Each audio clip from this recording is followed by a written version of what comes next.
Welcome to Cinema of Meaning, the podcast that seeks to explore the depths of what cinema has to offer. My name is Tom, you may know me as the creator of Like Stories of Old, and I'm joined by fellow video essayist Thomas Flight to talk about Zach Cregger's Barbarian. Thomas, Barbarian, it's a new release, kind of a low-budget horror movie that's been getting a lot of buzz, and what were your first impressions on it? Why do you think it's interesting to cover this one? This was a fun horror movie. I feel like you can almost count on, at this point, every year there's like one of these low budget entries, debuts into horror. It's an interesting genre in that respect, where because it has genre pull, like there's people who will just go see a horror movie because it's a horror movie. That's a dynamic that doesn't exist for a lot of other genres. And so it's a really great space for somebody to kind of come out of the gate without a bunch of huge name talent. There's some in this, but you can have relatively unknown directors or actors and a relatively low budget story and still have a movie gain a lot of traction in the box office or have a lot of people talking about it. So it's fun to kind of see that happen roughly every year. And I feel like Barbarian kind of is holding that mantle this year. I went into this knowing absolutely nothing about it. I didn't even watch a trailer. All I knew was the poster, and that was really fun. It has some twists and some turns that I didn't expect, and so it was cool to see that unfold. And the other interesting thing about horror right now is it is one of the spaces where social commentary is really alive and thriving. I think a lot of horror is playing in that space. I think especially since Get Out. Yes, yeah. This is definitely doing that. What intrigued you about Barbarian? Yeah, I kind of didn't go in as blind as you did. I tried to because I saw Barbarian, it caught my attention because I saw everyone on Twitter saying, just go see Barbarian, don't watch the trailer, don't read anything about it, just go see it blind and you'll be amazed or entertained or whatever. And so I tried to do that, but then a couple of days later on YouTube, there was a trailer for that just said the new Justin Long movie. Oh, yes, yeah. So I ignorantly clicked on that, and that turned out to be the movie Barbarian. And so I stopped it halfway through because I was like, oh shit, I don't want to see this. If you're listening to this and you haven't seen the movie yet, probably should stop right here because we're jump straight into spoiler territory. And I kind of already spoiled something because the whole appearance of Justin Long is in itself it's not exactly a spoiler, but it does come as a twist in the movie. Right. I was watching the movie and then it started with two different actors. It started out with Tess, who goes to this Airbnb in some shady neighborhood, and it turns out there's already a tenant in it who they got like a double booking or something, and that's, there's like a half an hour or something that plays out with the tension between them. And it's only then, I don't even remember at which point in the movie, it was like maybe 30, 40 minutes in, that it suddenly has this abrupt cut to Justin Long's character, who is only then introduced. So I was kind of waiting for that to happen because I know he was going to show up at some point, but I didn't know how or when. But yeah, I can imagine it's fun if you really don't know anything, and then there's this sudden twist that basically comes out of the blue. I had exactly that experience, and it was pretty fun. I had even seen the thumbnails for that trailer, Justin Long's new movie or whatever, but I didn't click on them. And so when that cut came, I recognized the shot of him in the car, the like thumbnails of that. And I was like, oh, that must have been what that trailer, this must be what that trailer was for. But yeah, this movie went in a completely different direction from what I was expecting, going in completely blind, because the setup at the beginning feels like it's going to be something else. There's this whole character played by Bill Skarsgård. Yeah.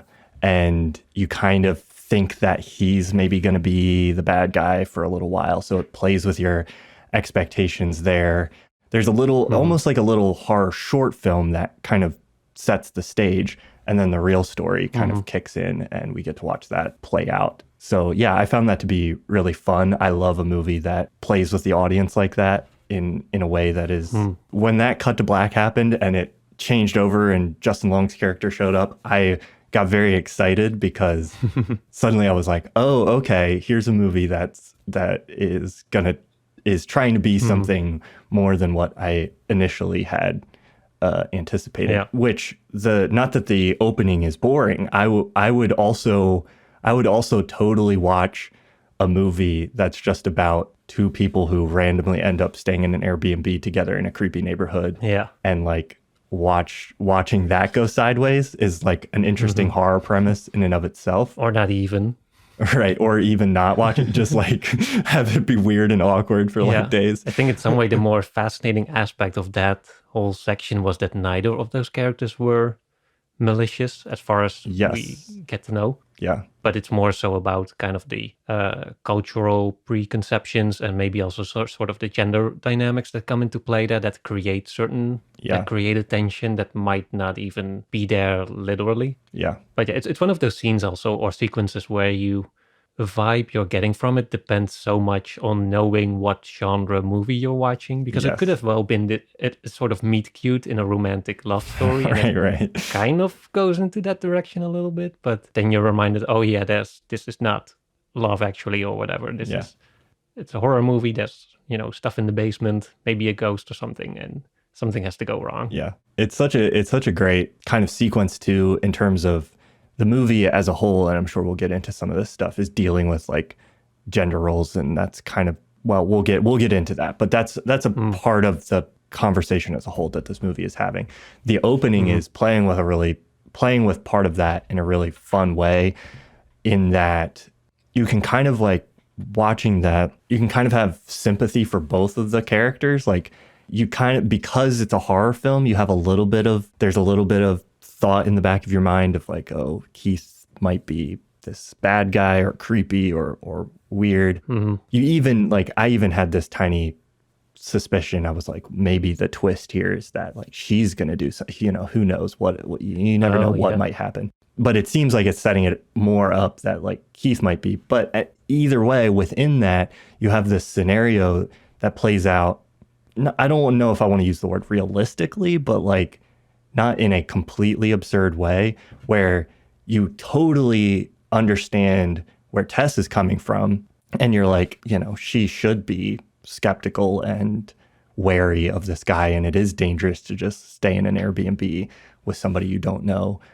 But then also from Keith's perspective, like I can totally put myself in his shoes and be like, you want to be nice and make yourself not creepy and try to be hospitable and like do the right thing and like not just put this person out on the street or whatever. But then almost everything that you could do to make yourself seem not predatory just almost makes it worse. Yeah, especially if you're not the most socially smooth guy. Like that's an added layer that seems to go on top of this in the movie, where he's clearly trying to convey something, but he's also clearly not 100% capable of. He himself doesn't know how to go about it, or he kind of fumbles around a little bit and messes things up, and it doesn't go smoothly. And I agree that for me that was kind of relatable. In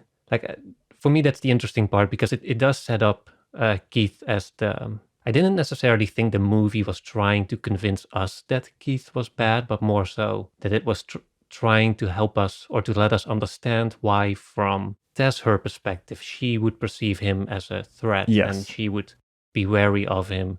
Kind of explain why women in general would be wary of such situations, which even Keith tries to acknowledge as much as possible, even though he kind of goes about it awkwardly. Yeah. If I imagine myself in that situation, like as a man, I would like identify with the Keith character. Like, what would I do? Like, and especially he was from the city. He was it turns out he was sort of scouting out these peripheral locations for some kind of art project, if I remember correctly, or music project. So he probably knew like it was a bad idea to send her out into that neighborhood. Like, so he did have that extra incentive to keep her to stay, or to get her to stay without him seeming like a murderer or something. Right. So how do you, as a man, like how do you go about this? Because fortunately I haven't had like real situations like that, but I can imagine like you can sometimes sense when someone else is not comfortable in your presence for whatever reason. And so as someone who does want people to be comfortable in their presence. You want to try and do something to alleviate the tension somehow. And I like that he seems to point out, or as I said, like he acknowledges her reasons for being wary of him. And so he tries to accommodate to that by, there's the thing where he gives her a cup of tea at first, but then he realizes, she didn't see me make the tea. I could have put anything in there. Like, I'm not an evil guy, but I could have done that if I were. So it's weird how you then have to adopt sort of the mindset of a more evilish guy, or only to kind of disprove yourself. Yeah. It's almost kind of like endearing how he sits waiting with the wine, and he's like, I was waiting for you to open it so you can see that that it's safe and that I opened it in front of you and it's all good. And maybe, I don't know what his idea was with the wine, maybe just to help her relax or set some kind of mood that was more calm, I guess, or relaxed or whatever. There's a little bit of ambiguity there that never gets resolved, where like, I think the movie, in kind of leaving an open question as to whether or not he actually is threatening, is kind of playing with this idea of, maybe he is interested in her or is trying to, maybe he wants to sleep with her or something. Like there's that moment after they put the duvet on the bed where he like kind of pauses and like doesn't quite leave the room. And it's like, is he hoping for something or is he just awkward? And we never really find, that ambiguity is just kind of left open. That is what her character is experiencing, is like this tension between, is he just an awkward, weird guy, or, does he have some kind of ulterior motives, even if he's not like a creepy, even if he's not laying in wait or something to assault her and trying to trap her, there may be some other level of ulterior motive here where he's hoping something might happen or something like that. Yeah. Because at that point they did spend like some time together. There's that little scene where they're kind of laughing with each other. It feels like they're like lowering their guards, both of them, and just kind of connect with each other, which, in that moment, that's where it kind of could have led to this more romantic story that in hindsight would have been this funny meet cute between what is now a couple or something. And I do like that kind of the tipping point, the thing that gets her to start trusting him a little bit is when he mentions that he's seen this obscure documentary that was made by this director that she's in town to interview with, because that is totally something, maybe not if I was exactly in her position, but if I was in a situation where I was trying to assess if I trusted somebody and I threw out like some kind of random obscure, like, the person's like, I've seen Camera Person by, what's her name? Kristen, I forget her last name, but if somebody was like, I would suddenly like trust level would just go way up, which is completely irrational, but it would convince me somehow. I think that for me, that was also clearly like a turning point, because I think it's also where he showed some kind of inner depth, maybe or he had shown like, if there's a piece of media that you really love, or not even a piece of media, but just some obscure thing that for you is something that's reassuring or comforting, and then some other guy is like, I've seen that too, I admire that too, or I appreciate that too, then, it makes sense for that to be like to form a bridge between two people. Yeah. And that was also the point where I was actually hoping that Keith would actually be a good guy, and I would actually have been disappointed if he wasn't, because that's, if there would have been a twist where he ended up like clearly evil or malicious, that at that point it would have felt like more of a rug pull instead of like a genuine twist. I get that there's situations where guys throw up red flags, and that I think that's the kind of the basic idea for this movie started with a woman going into this situation where she stays despite seeing all these red flags pop up. But I feel like the movie does such an effective job at having the guy in the situation sort of dismantle them that it would have felt disingenuous if he turned out to be evil anyways. Right. But I don't know, maybe that's the experience that women have, that despite the red flags being downed, it could still end up being bad, turning ugly, in which case I wouldn't know what to do anymore as a man who would find himself in Keith's situation, with him still being like the good guy who's genuinely trying to make someone comfortable in their presence. But Want more Cinema of Meaning? Well, Tom and I record an entire bonus episode every month. And the best way to get those bonus episodes is on Nebula. And you can sign up for Nebula right now with the link down in our description. Nebula is an online streaming service created by creators like Tom and I, where we can publish our work early and without any ads. You can see our normal YouTube work there and listen to our podcast on Nebula early and without any ads. But you also get access to a monthly bonus episode when you listen on Nebula. In our bonus episodes, we've talked about movies like 2001: A Space Odyssey, Drive, Alien Covenant, and a bunch of others. So check out those episodes now by listening on Nebula. The best way you can get access to Nebula right now is through the Curiosity Stream bundle. Curiosity Stream is a streaming service dedicated to bringing you wonderful documentaries. And when you sign up for Curiosity Stream using our code, you'll also get access to Nebula. The entire bundle for the two streaming services is available for less than $15 for the entire first year. You can sign up for that bundle right now at curiositystream.com/cinema of meaning or click the link in the description below. So Keith doesn't end up being the bad guy. This is all kind of a setup for the discovery of The basement. And something else is going on. What is going on there? What is going on there? This whole sequence, I really liked the kind of revelation of the way it was revealed, I think this whole process is genuinely like creepy and kind of spooky. And it's funny too, just to play on this whole kind of meme commentary about Airbnbs too. I don't know how many Airbnbs you stayed in, and maybe Airbnbs in Europe are different from American ones, but not that many with secret scary basements. Not that many. I've never stayed in one with a secret scary basement, but I've definitely stayed in ones where it felt like you might find one. I stayed in an Airbnb once in Florida where there was a tree that when we got there, there was a tree that had fallen and like just barely missed the house. And it was still there while we were staying there. And then there was like also an animal crawling around in like an air duct or something. That's Florida for you, but I've stayed places where it feels like, yeah, there could be some kind of creepy passage in the basement. I've also literally had not the experience of being double booked with somebody, but I've literally had that experience of standing in the rain, trying to get a key. And trying to contact the people, and nobody's answering.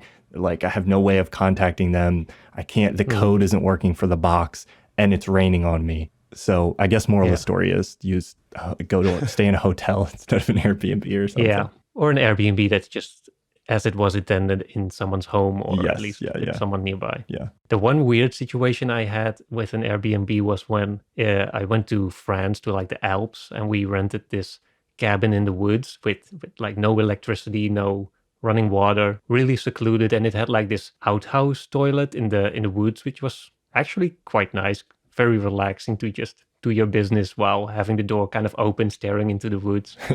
But then like after we were there for like a couple of hours, and we were sitting outside, and then someone like walked across the property and went to use the outhouse.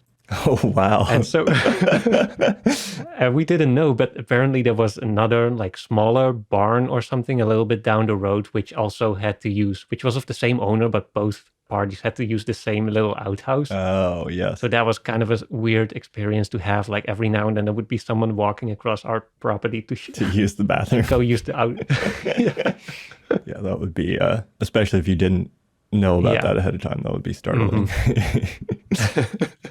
And yet you probably did it. You stayed. You didn't run for the hills. Oh yeah.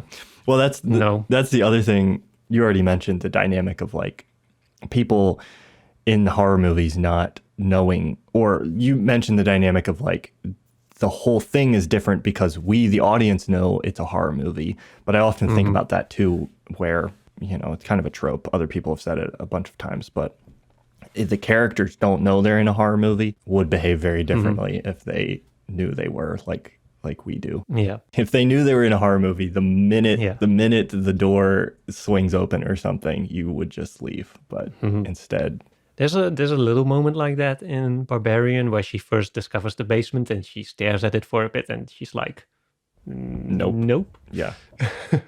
But yeah, I think that's one of the things that I feel is that horror movies are needlessly criticized for when the audience doesn't understand that the characters in the actual movie don't know that they're in a horror movie and therefore behave differently than we would Yeah. as we are watching it as a horror movie. So there's a lot of things that would seem perfectly fine or ordinary when you take out the context of this is a horror movie. So, Yeah. But yeah, I don't think that really, I didn't really have an issue with that in this movie where characters were behaving particularly unrealistically, even considering this was a horror movie, or if you consider like how they would have acted if it wasn't. Yeah. But, yeah. I think this one does a pretty good job too of engaging with that dynamic. Like there's a lot of times where you might, as a viewer, be like, "Well, call the police," but they, kind of illustrate how the police aren't being helpful in this situation or whatever. It kind of manages to skirt around a lot of those moments where you would be like, "Yeah, I definitely would not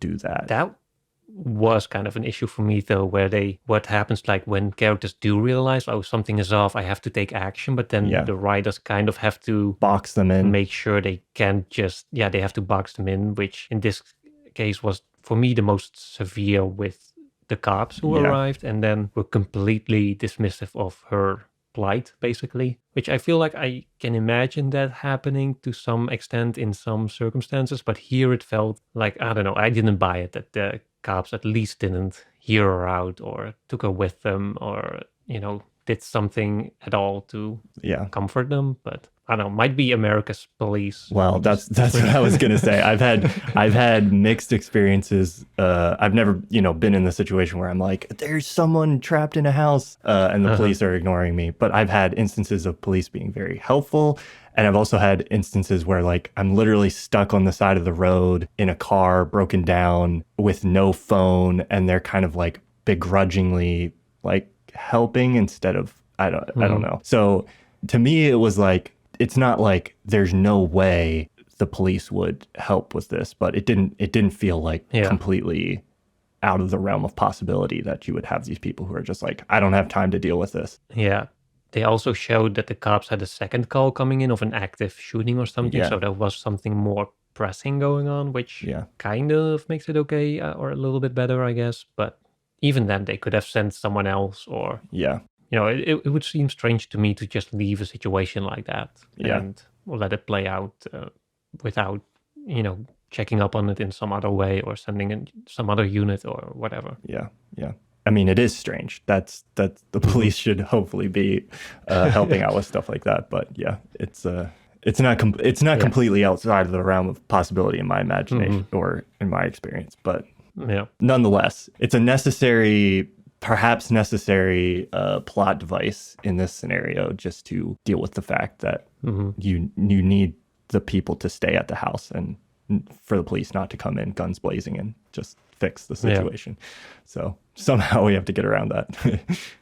Yeah, I can imagine that if the police had come in and it would have turned into like a scene from *Malignant* or what's the other one? *The Invisible Man* or something, I think it was, where it just turns into this brawl between the monster and, a bunch of cops. Yeah. Would have made it too much more of an action movie, which would also have undermined the whole atmosphere of it, I think. Yeah. This probably was the lesser of two evils. But going back to where we left off, we just discovered the basement. That's where Tess has the argument with Keith about what's going on. Keith wants to go down there and see for himself, which leads to him getting into trouble as far as Tess can tell. So she ends up going in there anyways.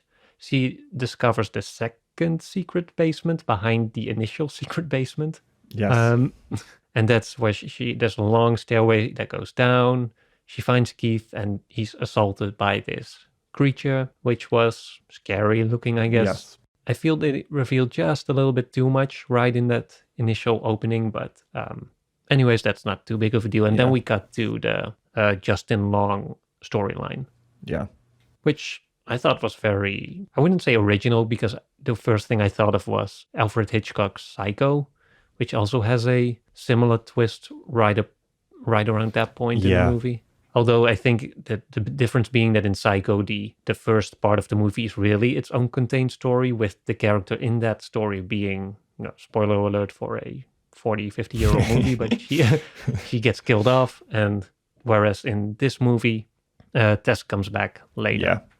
Keith does end up dying, though. You're not sure at that stage if she's lived or not. You definitely know that Keith has been offed, but yeah, especially because in Justin Long's story, it's implied that it's been a few weeks since the last tenants in his. It turns out it's his property, and so it's been a few weeks. So that kind of makes the likelihood of her being alive down there at that point in the movie kind of slim. But, but she ends up being alive, but that's jumping ahead a bit too far. So yeah, we have Justin Long's story. He is this writer or filmmaker or something. I forget what exactly his... Yeah, I think he's a writer, maybe a director. I don't know. He has a pilot that is supposed to be picked up by a network or something. But he has incoming allegations of sexual assault that are being dropped in his lap by his lawyers and producers or whatever, kind of as we meet up with him in the car. I do want to say here as a side note that I think it's also very interesting casting where you have Keith's character, Bill Skarsgård, who's probably most famous at this point for playing the clown in It. So he's kind of more associated with creepy characters, whereas Justin Long is more of the harmless underdog guy in like romantic comedies and stuff. Whereas he turns out to be the kind of the truly bad guy, I guess. Yeah. Although at first you're not sure, like he's presented with the allegations, but he says, he's falsely accused. I don't think they leave that too ambiguous for too long. The point at which I'm like, oh yeah, this guy did something. They kind of tip the hand towards the truth at a certain point, but when his own mother is kind of like, oh, don't talk like that, like then I'm like, oh, more likely than not, he's in the wrong here. I do not trust his story at all. Yeah, so the allegations lead to him being fired from the show, basically, leading to money troubles, because of which he has to sell one of his properties, which ends up being the little house that we just had the whole first part of the movie in. And so he goes there. He also discovers the basement. I'm kind of blanking on what else happens in that storyline exactly. It's not as long as the first section, I think. No, we go step by step getting him to the property. He shows up at the property and nobody stayed in it since. And so the cleaning people haven't come, and all of Keith and Tess's stuff is still there. The door to the basement is still open, and he's kind of like, what is going on? And trying to figure out, what's happened there. Yeah, I was going to say one thing I really liked in that sequence is how you have such a stark contrast between Tess and Keith approaching the basement, like they're clearly like fearful and wary, whereas AJ, Justin Long's character, he's immediately sees like opportunity, like he sees extra floor space that's gonna up the value of the property. And so that you can see there's an almost, I wouldn't say it's necessarily predatory, but it is that kind of underlying assumption or attitude that someone goes into a place and he sees like, what can this mean for me? Like, how can I profit from this? How can I exploit this? And that's kind of his whole vibe with regards to the sexual allegations, or just basically the sexual assault, which he later sort of pretty much confesses he did. Like he said he did have intercourse with this woman, but he had to kind of move her into it, or, kind of push her into it, or she wasn't into it at first, but then she gave in according to him. But, that it's telling enough that wasn't a great situation, and that he was definitely in the wrong there and should not have done what he did. He also like calls her drunk later, like apologizing. So there's obviously he has feelings of guilt, or feels like he did something wrong, because that scene specifically feels less like, oh, he's just trying to manipulate the situation in order to like it feels like I don't know if he's feeling some kind of remorse, but he's drunk and out of it. And anyway, I think the movie is at least trying to communicate to us clearly that he was in the wrong, and that it was a legitimate accusation. There's actually with regards to his character, there was a a podcast recently by, I think it's John Berthel's podcast, the actor. And he did an episode with Shia LaBeouf, who's also been going through the ringer of dealing with being a sexual assaulter. I'm not sure if that's the best way to say it, but he has also been accused of allegations which he has admitted to, and he's now on the podcast. He kind of talks about, he's not seeking for redemption, but he is trying to like learn from it or whatever. But the thing that he explained there is that every time he's had multiple scandals or controversies throughout his career, and he explained how every time like the first thing he would do is not like feel genuine empathy or sympathy for the kind of hurt that he caused or the people that he hurt, but the thing he would ask himself is, okay, where's the wiggle room? Yeah, like, how do I get out of this? Like, do I, he explains that when something happened, there was always a phone call from Brad Pitt or like some other movie he could jump onto, or there was always a way out, and that's the first thing he would always go to, like mentally, like when something came up, like, okay, how do I wiggle myself out of this? And I feel like that's kind of reflected in AJ's character too here, where he's confronted with a situation that could hurt him, even though if it's something that he himself caused by hurting others. And so his first instinct is, okay, now what do I do? Like, where's my wiggle room? How do I get out of this? How can I manipulate this into such an outcome that I still come out on top? Yeah. Anything except for taking actual responsibility for exactly. Yeah. your own actions is the vibe. Mm-hmm. Yeah, that to me, that's really the vibe I increasingly got from that character. He's kind of sympathetic at first, but then once you start to see like the actual red flags, then it increasingly becomes like this more sinister character, which I guess is also nicely reflected by the house, where you have, the house on the surface looks fine, but then there's the secret dark basement that goes deeper and deeper, and where all the evil stuff is hidden, which is sort of like what you see with this character, like nice on the surface, but the further you go like into the basement, the uglier it gets. The worse it gets. Yeah, it's a nice, I think it reminded me of Parasite in some ways, and using the like basement and the tunnels and stuff hidden underneath and people living down there. Both with these ridiculously long staircases that go down. That go way down. But instead of applying it to like capitalism, it's like, sexist, misogyny, patriarchy, those kinds of things. So yeah, good imagery of house, nice looking house on the surface, underneath all kinds of all kinds of hidden dark secrets. The scene where he's like measuring. You talked about how he is trying to, he sees the basement, he's like, ooh, more square footage, is funny. But then when he discovers the stair passage and he continues measuring down the staircase and like through the tunnel and all that, is where the movie really, for me, like tipped in from like darkly comedic horror movie, horror film that's darkly comedic at times, into just like absurdity, like comedic absurdity. And I found that to be really fun as well too, where as sort of the intensity and the ridiculousness of this situation ramped up, the movie started kind of to take itself less seriously, which I thought was a good move as well, where especially considering the next reveal of the actual monster-ish character that's hidden down there, because that's when we get the second cutaway, when AJ is doing the thing with the tape measure, and then the monster finds him. He runs away, falls into this hole, is locked in there, and then he sees the other character, Tess, who's been down there for a few weeks. Yeah, I like that both of those moments, the first cutaway and the second one, they kind of happen on these high intensity moments, and then you have this cut into kind of just something innocent, like we go from the monster reveal to AJ just driving around happily in his car, right?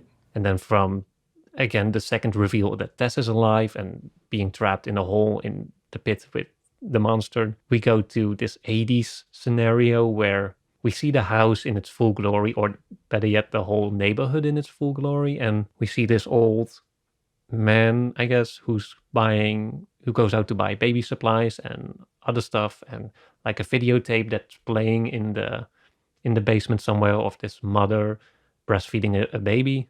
And then you kind of get this story that he is the one who's been preying. He's preying on other women, and it's suggested that he's the one who's been taking women down there into his basement, because you have all the videotapes there with all the or that's revealed later, right? Where you have all the tapes with the different names on it. Yes. So yeah, we have that whole sequence of him kind of being portrayed as this predator who's apparently been doing this for a long time. And then it's the suggestion there is that the monster, because it's a female monster, is the sort of offspring of whatever happened down there.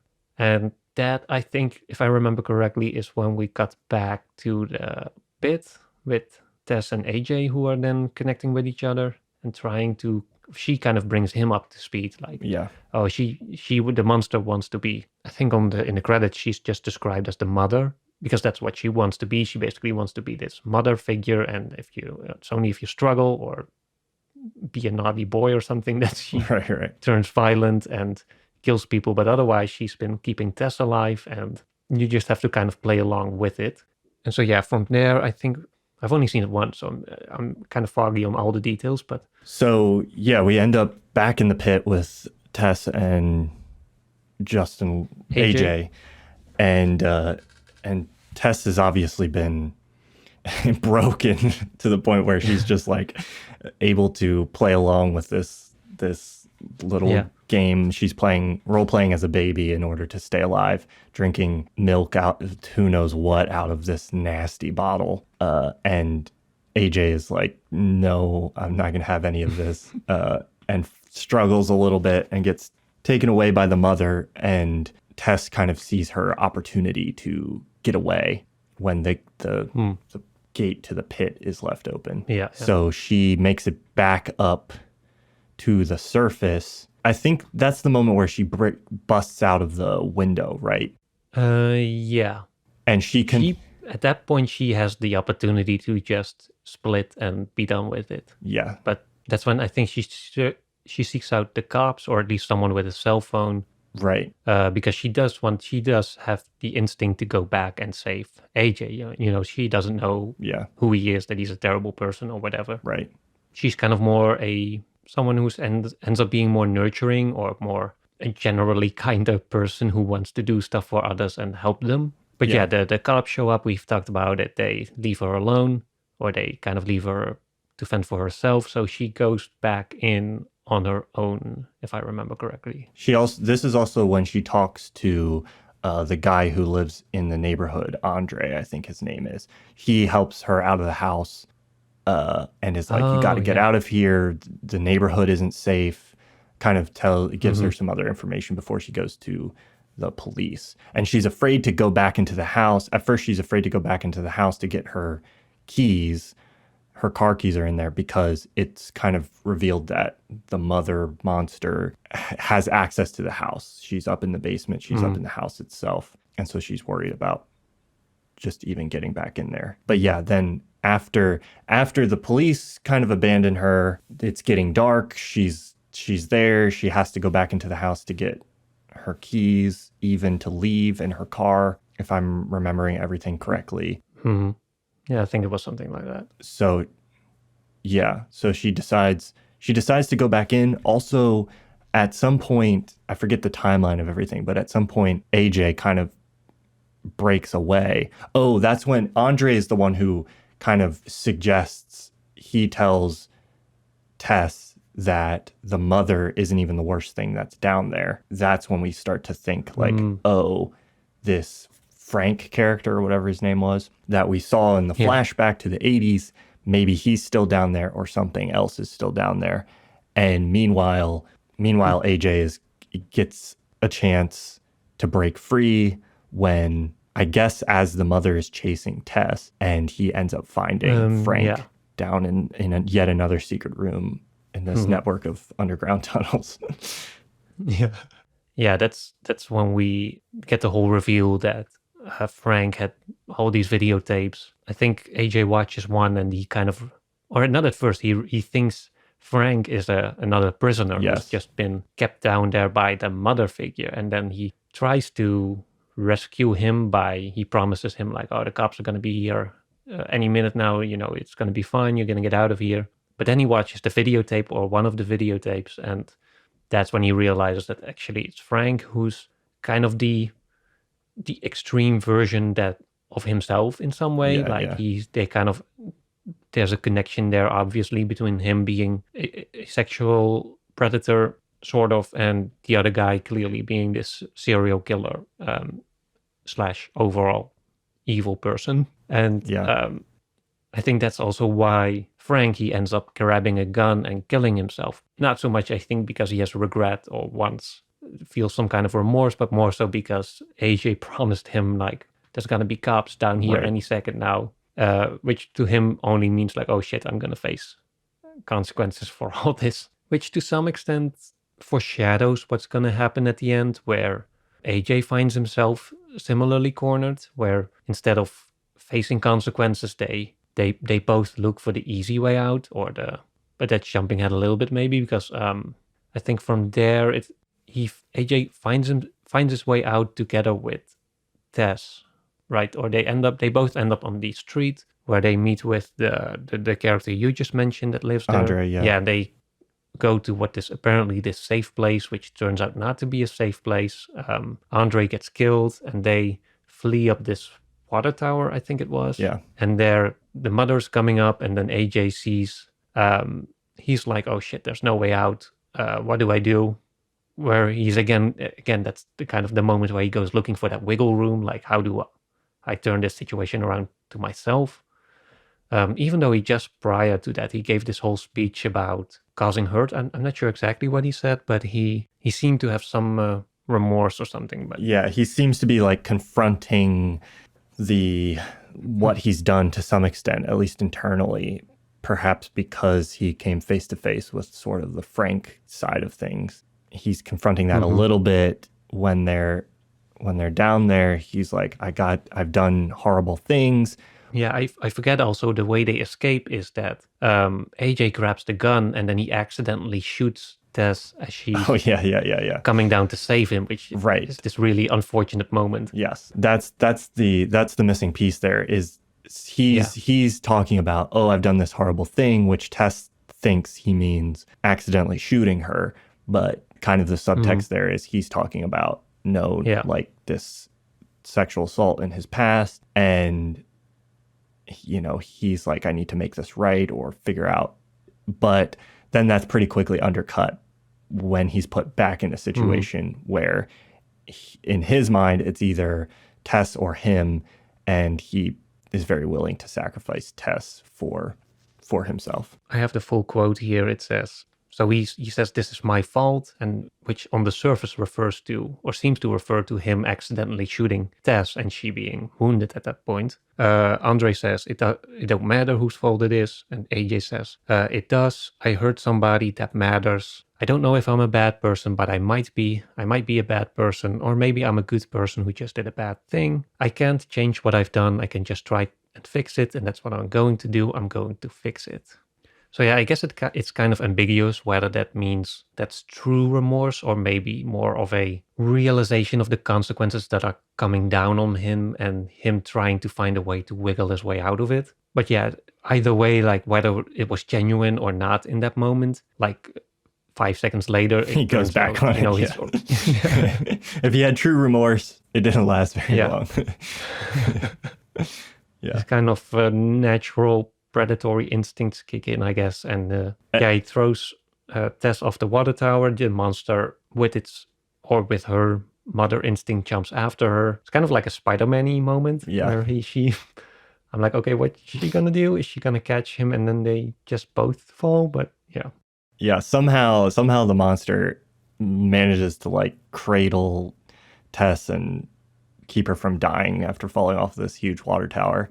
But then what that allows for is this moment where Tess isn't dead and AJ is kind of confronted with like, oh no, I did this thing again. Immediately, the behavior that he's been exhibiting previously with the sexual assault, he's doing again here, which is like, oh, he's like justifying and, oh, I had to do this, so it wasn't that bad. I saw no other choice. And he's trying to he's finding the wiggle room. He's trying to find the wiggle room.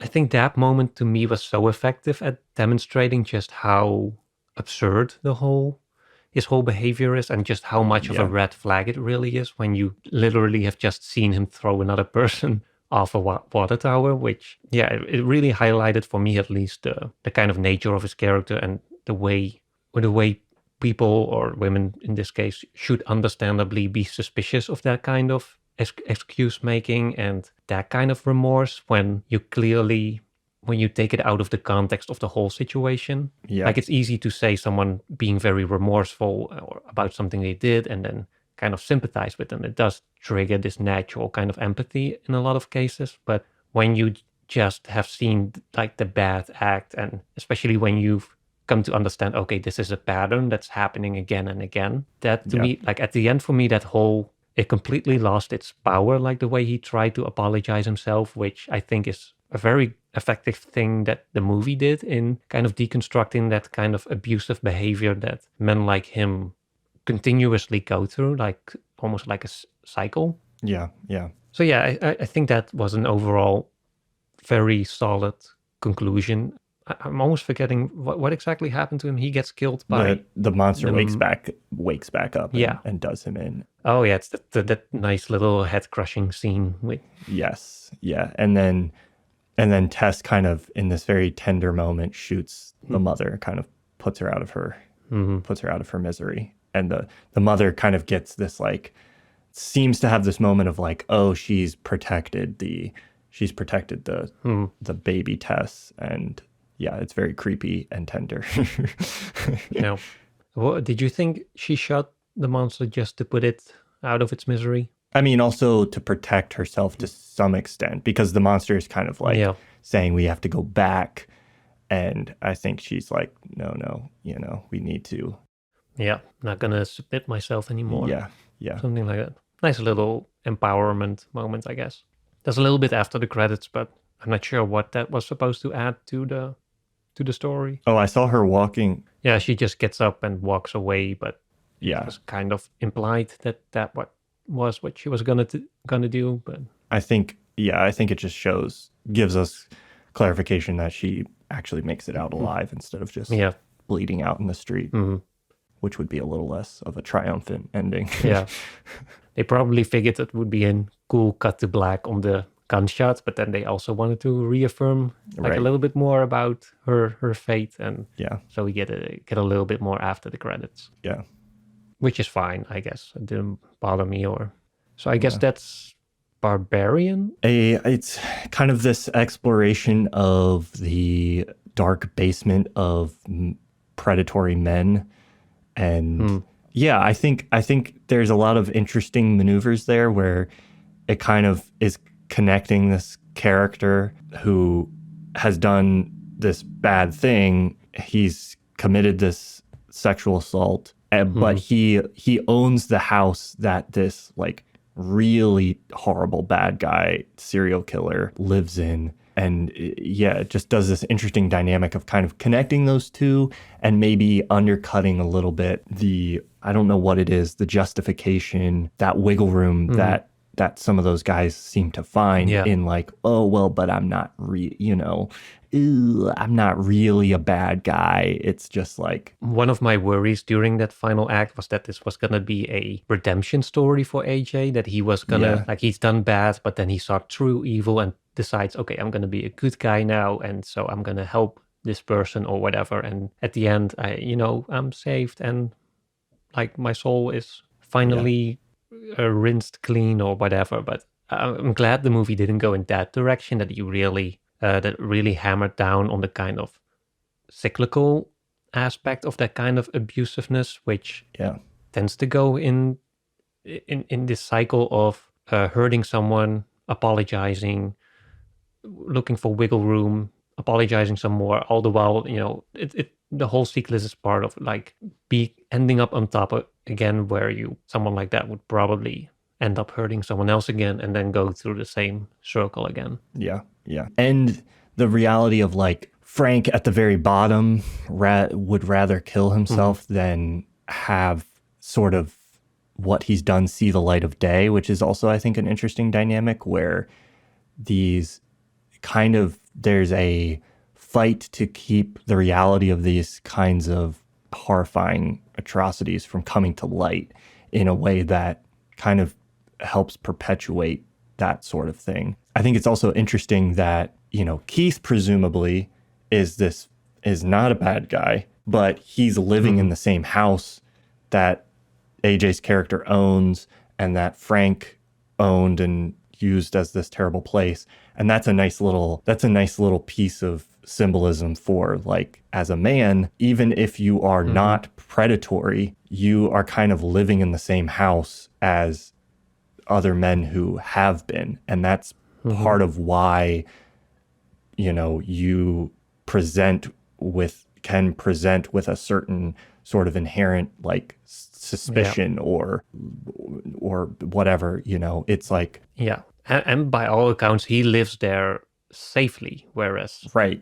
He, I'm not sure if it was told or if they said how long he was living there already before Tess showed up, but it suggested that he's been there for at least one day earlier, or at least some amount of time without encountering like the evil stuff in the basement. But yeah, I get your point about why him being in that house from her perspective would lead to her projecting the same kind of wariness or suspicion towards someone like him as someone like AJ, who she should rightfully be suspicious of. Yeah.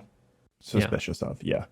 There's also an interesting dynamic where everyone she tries to tell about the basement and what's going on down there doesn't really believe her. Like, when she tells Keith, even though he's not really a bad guy in the story, when she tells Keith about it, he's like, well, I have to see it for myself to believe that it's a thing. And also the police are both male. There's no other characters. The only other female character in the story, the director, who shows up for just a little, besides the mother, the only other woman in the story is the director, who shows up for a little bit. She's like, oh, you shouldn't be staying in that neighborhood. Like, she's also suspicious. All the other men in the story are like kind of skeptical of how dangerous the situation really is and resistant to Tess's kind of explanation of like, no, this is really bad, which I think is just another kind of illustration of that dynamic that plays out in reality sometimes. Yeah, definitely. Even though I went in with somewhat high expectations based on how many people were excited about this movie or praising it, and I still thought there was a more depth to it than I expected initially. Even after, like, my first impression after just having finished watching the movie was kind of like, oh, okay, I see what they were going for. But I think especially now, after having dug into it a little bit deeper, it's a fascinating little story. I think it's a meaningful story, especially for a horror movie, or it's a great example of how a horror movie can address topics like this that would otherwise maybe seem a bit like overwrought or a bit too heavy-handed. Yeah. So yeah, Barbarian. Yeah. I'm hard to please with horror movies. I appreciate that it managed to walk that tightrope of kind of being like absurd, funny, also genuinely spooky in places, and having interesting things to say, which is not an easy combo to do, but it manages to pull that off in a way that's pretty fun. Thank you all for listening. If you enjoy the show, be sure to check us out on our creator-owned streaming service Nebula, where you can experience our podcast ad-free, listen to all of our episodes a week early, and get access to monthly bonus episodes. On Nebula, we, for example, covered, among others, 2001: A Space Odyssey, Drive, Alien Covenant, and Upstream Color. Right now, the best way to get access to Nebula is by signing up for CuriosityStream, which comes with a free Nebula subscription. To learn more, visit curiositystream.com/cinemaofmeaning or just follow the link in the show notes. And we'll see you again next time.